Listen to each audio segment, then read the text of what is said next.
This is to commemorate the passing of Diana, Princess of Wales, on August the 31st, 1997.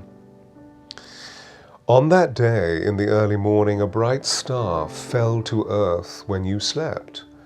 Wherever you were, whatever time you may have woken, however your values were positioned, you would have opened your eyes to a vastly different world from the one you fell asleep to.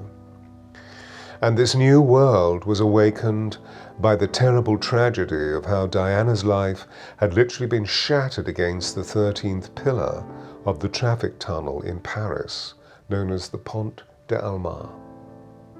When the people of the United Kingdom opened their eyes that quiet Sunday morning, they found their favorite princess was dead, and a world simply shocked into grief. Whereas the citizens of North America had possibly spent the whole night in historic vigil, for during the evening of August the 30th, TV programming was dramatically interrupted by a newsflash detailing Diana and Dodi's involvement in a terrible car accident in Paris. 10 minutes later, there were further reports suggesting that the Paris police had arrived at the scene and that Dodi and his driver were dead, Diana's bodyguard had dropped into deep coma, and the unconscious Diana had been taken to hospital.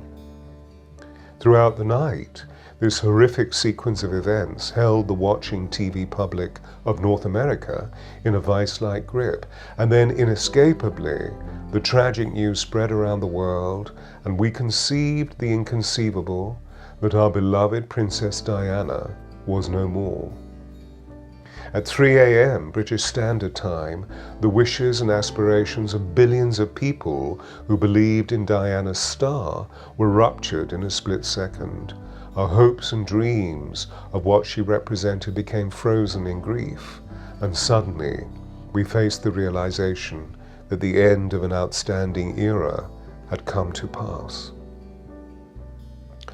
Diana's tragic demise was literally scored on the hearts and souls of all who watched or heard this news, because a heavenly star of infinite promise had been extinguished. And through tears, many people sensed that Diana Spencer had ascended into heaven as a perfectly imperfect human being, to become an angel of vast luminosity. I believe that this is still the case. The Queen of everybody's hearts transcended into heaven, surfing on waves of love, and whilst people wept out their adoration for her, they also impressed upon their own hearts what she had meant to them then and forever. Indeed, what we saw at her death was the transformation of the people of the world, transforming from a literal state of being into a metaphysical reality.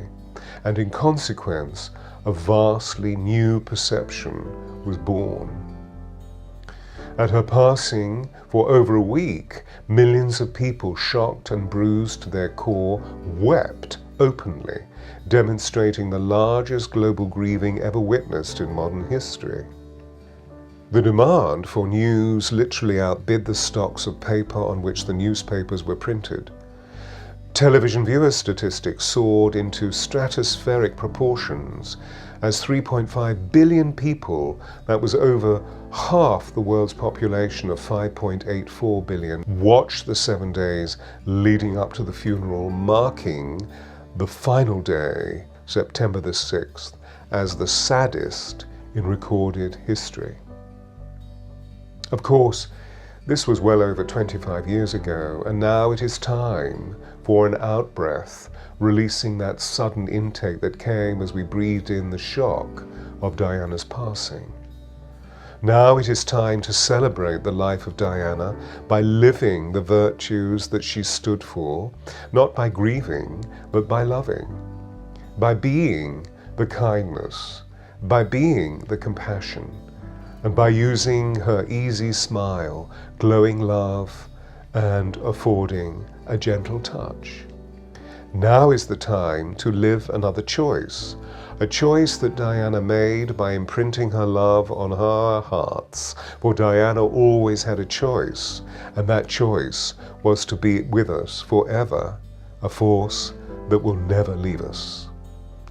Now is the time to see our own lives as transcendent stars, lifting up all that was beautiful and gracious about Diana, espousing the qualities of her life.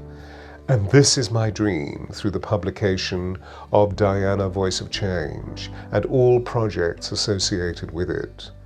This book's pathway will be a way of communing with each other's hearts, connecting with our higher ideals and those ideals that Diana lived and espoused, and thereby co-creating the changes that we want to see in the world and in our own lives, and so constructing a world that is based on mutual respect and common decency, living our lives frankly and with the honesty of our love.